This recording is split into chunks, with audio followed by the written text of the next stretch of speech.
रुद्राक्ष म्हणजे रुद्र आणि अक्ष अशी त्याची फोड आहे. हा म्हणजे शिवांचा नेत्र असं म्हटलं तरी चालेल आपण त्यांना.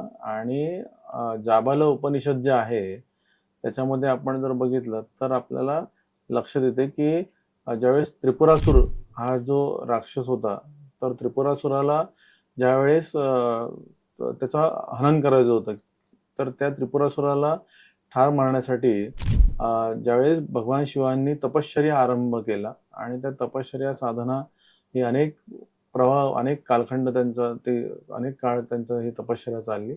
आणि त्यावेळेस त्या तपश्चर्येच्या वेळेस त्यांनी जे ध्यानात जे डोळे बंद केलेले होते, डोळे मिटून घेतलेले होते ना, तर त्यावेळेस डोळ्यातून त्यांच्या नेत्रातून अर्थात ते अश्रुबिंदू बाहेर पडले.